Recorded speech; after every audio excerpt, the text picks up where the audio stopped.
Welcome to the Kingdom Culture Podcast that was created on purpose with a purpose to empower, uplift, and guide others to the center of God's perfect will. Kingdom Culture family, we're back live on the podcast. I hope that you guys have been having an amazing time. And if not, let me tell you, you're not the only one going through it. While I was away, I had the opportunity to rebuild myself, my confidence, my self-worth, and everything else that came along with, remembering who I'm supposed to be in Christ. And that's what I want to talk about today. Rebuilding confidence after the pain, right? And let's be honest, okay? Pain does not define who you are. It's not who you are, and it's not meant to be an identity that you bring into yourself, right? The person that you were, the person that where you felt the most confident at, the most alive with most joy, you would walk into rooms and feel like you belong there. That person is still in here. But when we get conditioned and we go through pain, sometimes we tend to forget what that was like, who that person was, and how we used to behave, right? Because we are now blinded by things that happened to us. But I'm going to tell you, that person is still in here. And it took me a little bit to get back here. But it's been so worth it. It's been worth the time, taking it slow, remembering that God has me and has plans for me.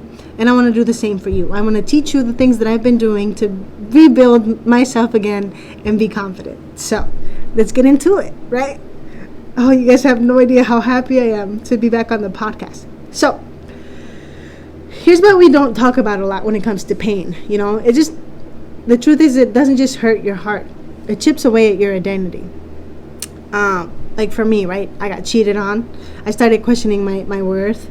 I got betrayed by friends. I started second guessing who, I could trust. I experienced childhood trauma, abandonment, bullying. I internalized the lie that maybe I was the problem. Pain whispered to me lies of, you're too much. You're going to be so hard to love. You're not enough. You're too emotional. And hearing that over and over and over again, I started to believe that it was my truth. And you can too, right? If somebody in your life continues to tell you these things over and over and over again, you can start to believe that they're true, but they're not. And because I lived through that, I had moments in the mirror where I didn't recognize myself. Not because of how I looked, but because how dim my spirit felt. I became small, quiet, cautious. And the scariest part was that I was truly starting to believe the lies of who I was. But as I started to heal and brought things up to the Lord, I said, no, this isn't the end of my story. I'm not too loud. I'm not too emotional. I'm not too much for anybody. The right people in my life will value who I am as a person and love me and accept me because I know God does, right? And as long as I kept that in my head, I just kept going and growing, right? I knew that I wanted to feel strong again, not just physically, but emotionally, mentally, and spiritually. And I started small. I started with showing up at the gym again, not to fix my body, but to align myself and feel my body again, to reconnect with my strength. I started to pray more and boldly, loudly. I started to journal more. And not just about what was hurting or like prayers to God, but, what I wanted, what I needed to become to be her again, right? And little by little, I gained my confidence back. It wasn't super loud at first, not like flipping a switch, but in small ways. I started speaking up more. I started dressing up how I wanted to, holding my head higher. And it wasn't about being that girl or being perfect. It was about remembering that I'm still here. I'm still valuable. I'm still powerful, even with the scars. Gosh, especially with the scars, right? So, if you could relate to any of that, let me give you a few steps that helped me and that might help you too.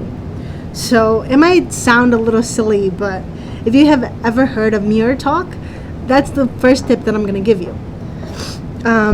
Because what's in here is what matters. How we talk to ourselves internally is the one voice that we listen to mostly.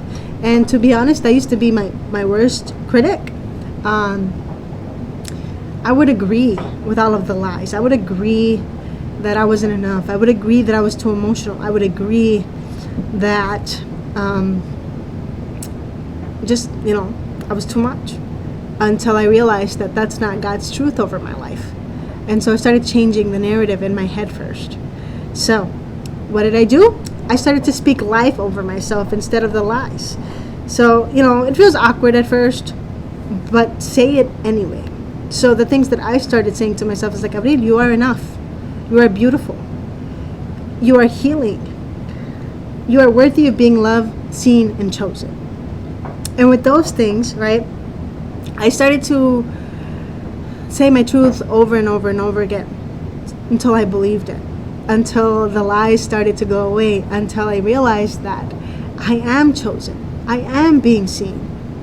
And if it's not by a person, that doesn't matter because God sees me, right? And when you start to internalize your truth with Christ, everything else changes, right? I also started with small wins because rebuilding confidence is about keeping little promises to yourself. You can't rebuild confidence if you're not taking action on something. And so I started doing that. If I told myself that I was going to walk, I'd go for a walk. If I told myself that I was going to make my bed every day, I started doing that. I told myself I need to drink more water. I did that. And I continue to do that all the time. So make little promises to yourself. What are the things that keep you small? For me, I was building like daily small wins so that the dopamine in my brain would be released, right? So for you, it might be, to not text a certain person back. Maybe you want to start reading a book 10 pages a day. Maybe you want to get off of your phone for an hour or two before bed. Do those things and your confidence starts to grow back every time you show up for yourself. Not for anybody else, not for your mom, not for your best friend, not for your significant other, but for you. You're doing all of this for you because you cannot pour out into the world if you're not okay with yourself. And your confidence doesn't come from anything external. It comes from here. So every time you make a little promise to yourself and keep it, you keep building your confidence, right? The next thing I did was move my body, right? And this is really important because if you haven't realized it yet, we are mind, soul, and spirit, but our bodies are connected with us too. And so, for me, the gym became my best friend. It was a sacred place where I took my pain and I turned it into strength. I remember people would tell me all the time, you can't go into the gym because you're going to hurt yourself. And a little backstory, if you don't know, I grew up I still have that. I was born 7 months premature. And with that, my body didn't develop fully. I spent 3 months in an NICU just so for my organs to develop. And from that, I think the doctor had said that I had a small stroke. And so from the stroke, it made one of my legs shorter than the other. And I walk a little differently than everybody else with a small limp, but that never really, stopped me. I always said that whatever anybody else could do, I could do. Maybe not at the same time or the same way, but I'm going to do it. So I remember people would be like, why do you want to get in the gym? You're going to get hurt. Why do you want to go work out? You can't do that. When I started running 5Ks, somebody told me, you don't run. You can't run. You're going to hurt yourself. And I said, yeah, okay, watch me. I ran about 4 or 5Ks now. So moving my body for me especially became a real strength because people would always tell me no. People always told me that I had a limitation. But I told everybody, no, I don't have limitations. That's just your perception of me because of how I walk. Is there pain? Yeah, I have pain with my legs. Is there troubles? Do I have to find different ways to work out?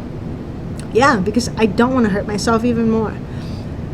But my point is if you move your body, you're connecting yourself with your mind and allowing yourself to just find strength in places you didn't think you had them.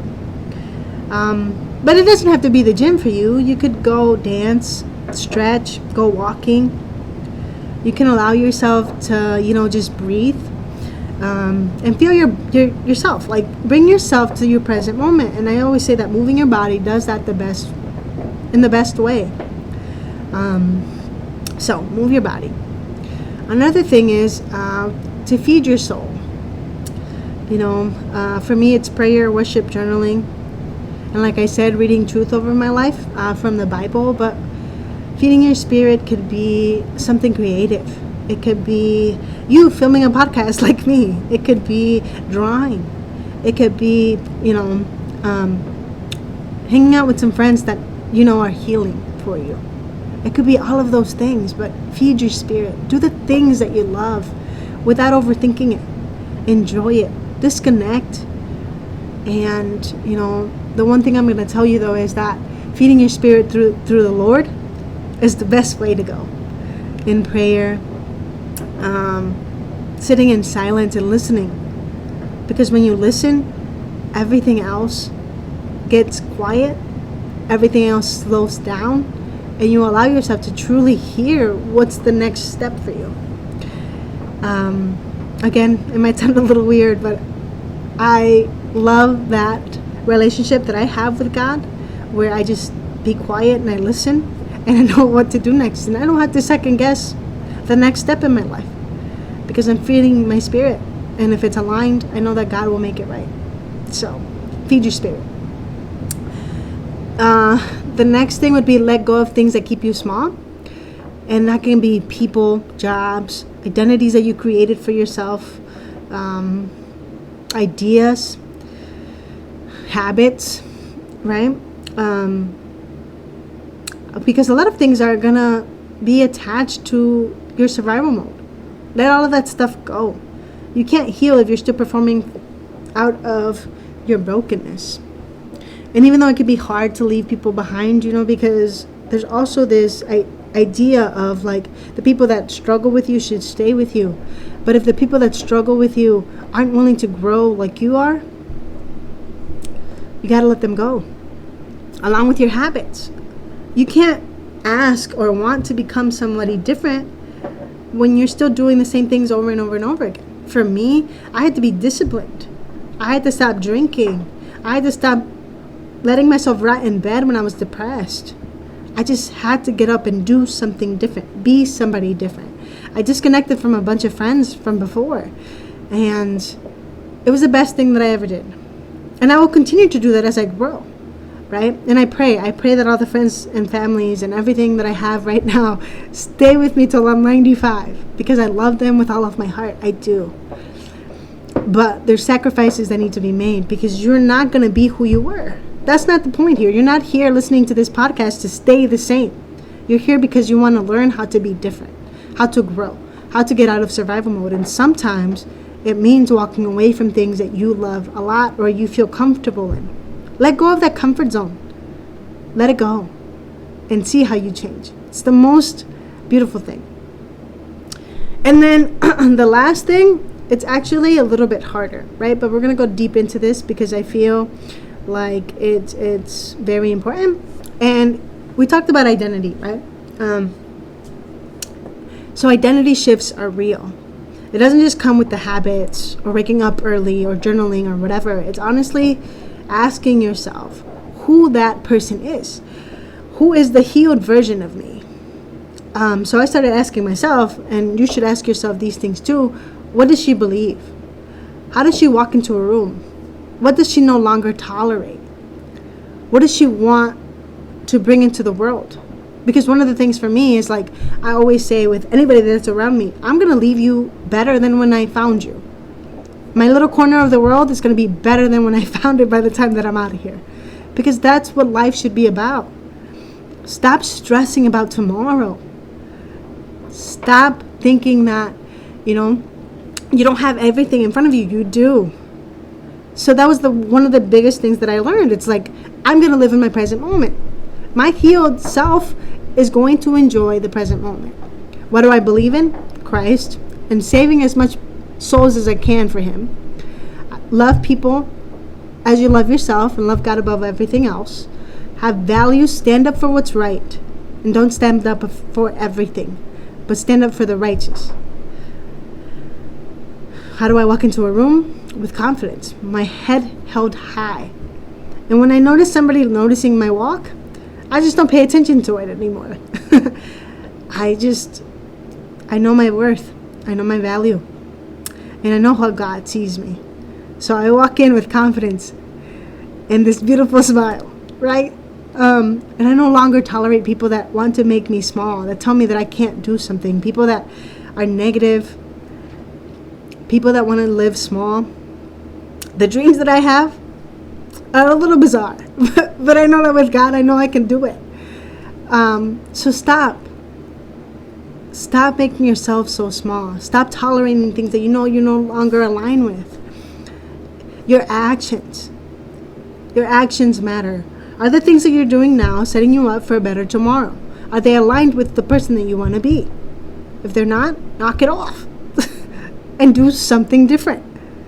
And I know it sounds hard, but I want to drill this into your head. You won't have an identity shift until you start to think about these things. So journal it out. Put me on pause if you want to. You can always come back. But start asking yourself these self-reflecting questions so that you can actually start changing your identity.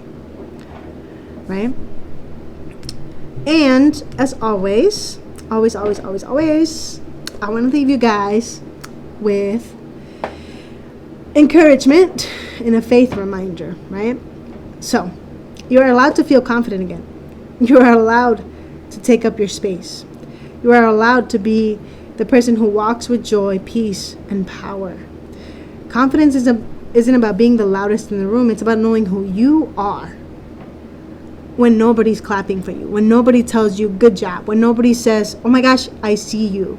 You knowing yourself internally, that's all you need, because nothing external is going to bring the fulfillment. Right? Remember, God does not restore halfway. God does not restore halfway. When he starts healing, he finishes it. And if you're in a season of rebuilding right now, just stay in it. It's okay to be in the process. You're allowed to be both soft and strong. You're allowed to be both healing and stay confident. Right? So I want you to say this with me, right? I am not my pain. I am not what they did to me. I am healing, whole, and walking in my power. Say that to you every single morning. Start rewiring those limiting beliefs into truths. So, that's all I have for you today. If this episode spoke to your heart, send it to someone else who's trying to rebuild too. DM me and let me know what part hit you the hardest or what you're more excited about in this episode. And here's a journal prompt for the week. What does confident for me look like, sound like, and believe? Write it down, read it every morning this week, and let it sink in. Thank you for letting me be part of your journey. You're not alone. You're not behind. You're exactly where you need to be, and you are becoming somebody new. I'll see you next time. Keep walking forward. God bless, and don't forget that I love you, but that the Lord loves you more. Always, always, always.